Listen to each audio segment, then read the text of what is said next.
Bismillahirrahmanirrahim. Assalamu alaikum student. Now in this video we will discuss review exercise 11.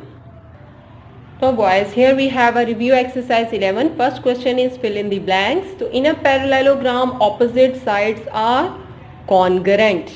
ठीक है, ये first theorem की statement थी. In a parallelogram opposite angles are congruent. ठीक है, तो फर्स्ट और सेकंड ब्लैंक्स में आना है कॉन्ग्रुएंट. ऑपोजिट साइड्स भी कॉन्ग्रुएंट होती हैं और ऑपोजिट एंगल्स भी कॉन्ग्रुएंट होते हैं. थर्ड देखिए, diagonals of a parallelogram dash each other at a point. अब डायगोनल्स ऑफ अ पैरेललोग्राम क्या करते हैं, एक दूसरे को बाइसेक्ट करते हैं. ठीक है, इक्वल रेशियो में डिवाइड करते हैं, तो यहां पर आएगा बाइसेक्ट. नेक्स्ट देखें फोर्थ पार्ट. फोर्थ ब्लैंक है medians of a triangle are concurrent. Medians जो होते हैं ट्रायंगल के वो कॉन्करेंट होते हैं, एक पॉइंट पर से पास करते हैं. Diagonals of a parallelogram divides the parallelogram into two congruent triangles. ये हमने करके भी देखा प्रीवियस वीडियो में, तो क्लियर हो गया. ये question number 1, fill in the blanks. अब नेक्स्ट देखते हैं second question. Now look at this second question. In a parallelogram ABCD, ये ABCD हमारे पास पैरेललोग्राम है. यहाँ पर हमने ब्लैंक्स को ही फिल करना है. Measurement of angle, measurement of AB side is blank है. Measurement of DC, AB and DC क्या होंगे, इक्वल इन मेजरमेंट. ठीक है, कॉन्ग्रुएंट होंगी, तो यहाँ इक्वल का साइन आएगा. अगर मेजरमेंट ना दिया होता, M यहाँ पर मेंशन नहीं होता, तो फिर हम यहाँ पर कॉन्ग्रुएंट का सिंबल लगाते हैं, यानी इक्वल टू का साइन लगाकर ऊपर उसके टिल्टा. अब यहाँ पर इक्वल टू का साइन लगाएंगे. सिमिलरली यहाँ पर देखें BC और AD, ये भी क्या है, कॉन्ग्रुएंट साइड, यानी इक्वल इन मेजरमेंट, तो यहाँ भी इक्वल का साइन आएगा. Now look at this third blank. Measurement of angle 1 is congruent to angle 1. अब ये देखें, ये AB और DC पैरेलल लाइंस है, और ये जो DB है डायगोनल, ये यहाँ पर रोल प्ले कर रहा है एक ट्रांसवर्सल का. तो जब भी एक पैरेलल लाइंस को इस तरह से कोई लाइन कट करती है तो उससे एंगल्स फॉर्म होते हैं. अब ये देखिए, angle 1 and angle 3, angle 2 and angle 4, these are called interior alternate angles. इनको हम कहते हैं ऑल्टरनेट एंगल्स. तो ऑल्टरनेट एंगल्स किसी भी पैरेललोग्राम में हमेशा कॉन्ग्रुएंट होते हैं. So angle 1 is congruent to angle 3, ये ऑल्टरनेट एंगल्स हैं. Angle 2 is congruent to angle 4. Now look at the third question. Third question है find the unknowns in the given figure. Given figure में एक parallelogram बनी हुई है और उसमें M, N, X, Y, ये 4 unknown values हैं, इनको हमने कैलकुलेट करना है. So in this question we have only this is a parallelogram and we have only one measurement of one angle, that is 75 degree. तो एक एंगल की सिर्फ मेजरमेंट दी हुई है 75 डिग्री. तो हम लिखेंगे we know that in a parallelogram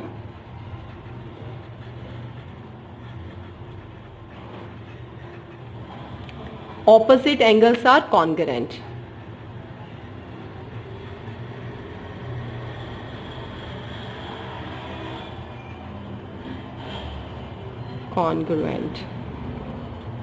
So n degree और 75 डिग्री सेम होंगे. This implies n degree is equal to 75 degree. ये क्या है, opposite angles of a parallelogram. ठीक है, तो opposite angles are congruent. This implies n is equal to 75 degree. अब boys ये देखें, ये पैरेललोग्राम है क्योंकि ये देखें ये पैरेलल साइड्स हैं, ये दो पैरेलल साइड्स हैं, और ये पैरेलल साइड्स के ये दरमियान में जो लाइन है ये बन रही है ट्रांसवर्सल. तो n और y ये क्या है, ऑल्टरनेट एंगल्स. ठीक है, तो अब हम लिखेंगे result. Since alternate angles are congruent, क्योंकि ऑल्टरनेट एंगल्स जो हैं वो कॉन्ग्रुएंट होते हैं.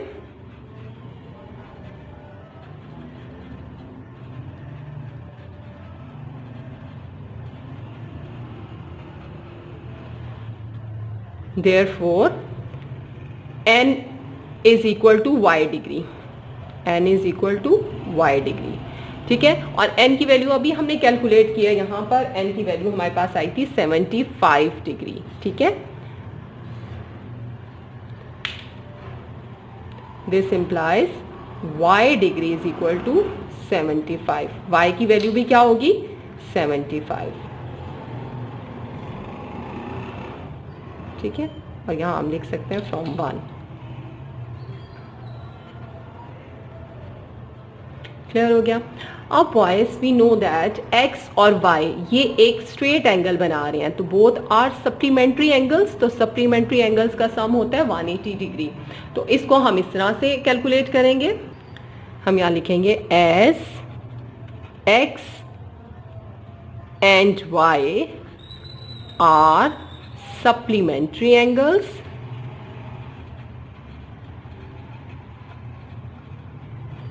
सप्लीमेंट्री एंगल्स इसलिए क्योंकि ये देखें एक स्ट्रेट लाइन फॉर्म हो रही है इनके साथ। ठीक है, सो हम लिखेंगे therefore x degree plus y degree is equal to 180 degree. y की वैल्यू है यहाँ पर 75, तो 75 डिग्री लिखें, 180।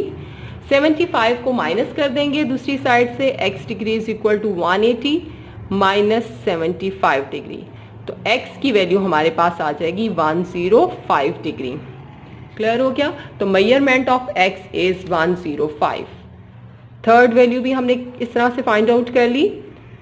अब फोर्थ वैल्यू m की वैल्यू हमने कैलकुलेट करनी है। x है 105 डिग्री, तो अगेन हम लिखेंगे opposite, as we know that since opposite angles are congruent, angles are congruent, therefore m degree is equal to x degree, और x डिग्री की वैल्यू क्या है? 105। This implies m degree is equal to 105 degree.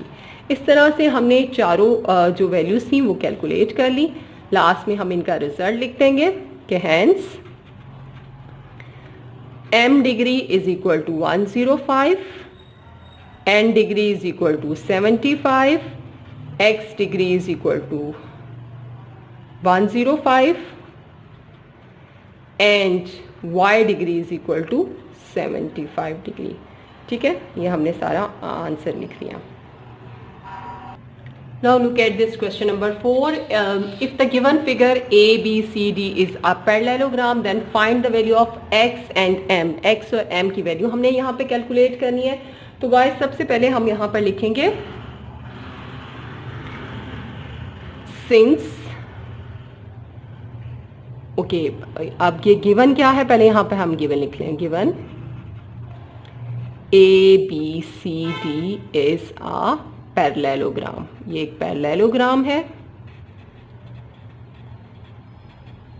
ठीक है, so measurement of angle A is congruent to measurement of angle C।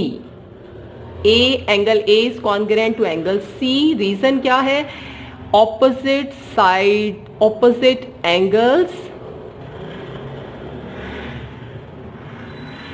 Of parallelogram, ये parallelogram के opposite angles हैं एंड वी नो दैट ये कॉन्ग्रुएंट होते हैं। अब एंगल A की वैल्यू है 55, ठीक है, और एंगल C की वैल्यू है 11x। तो हम यहाँ पर x के लिए कैलकुलेट कर लेंगे। x यहाँ पर डिवाइड कर दें, 55 डिवाइडेड बाय 11, 11 5 सा, so the value of x is 5। Clear हो गया? ओके, अब हमने m की वैल्यू को कैलकुलेट करना है। उसके लिए हम क्या करेंगे? हम लिखेंगे since we know that sum of the angles in a parallelogram is 360 degree, sum of the angles of a parallelogram is 360 degree. उसके अकॉर्डिंगली हम लिखेंगे measurement of angle A plus measurement of angle B plus measurement of angle C plus measurement of angle D is 360 degree. Clear हो गया boys? अब we know that कि opposite angles जो होते हैं पैरेललोग्राम के वो कॉन्ग्रुएंट होते हैं। सो एंगल A और एंगल C इन दोनों की मेजरमेंट सेम होगी, तो C की जगह पर भी हम A लिख देंगे, ठीक है, और B और D की वैल्यू सेम होगी, तो B की प्लेस पर भी हम D लिख देंगे।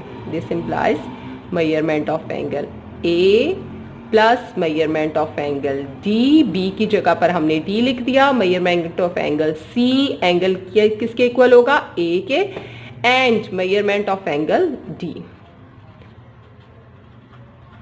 और यहां पर ऐसा क्यों लिखा है, since measurement of angle A is congruent to equal लिखते हैं, और अगर मेजरमेंट नहीं लगा रहे तो फिर यहां पर लिखेंगे C, and measurement of angle B is equal to measurement of angle D. ये रीजन आपने साइड पर लिखना है। अब ये देखें, इस तरह से लिखने से ये आ गया 2 time measurement of angle A plus 2 time measurement of angle D is 360 degree. अब इसमें हम वैल्यूज पुट करते हैं।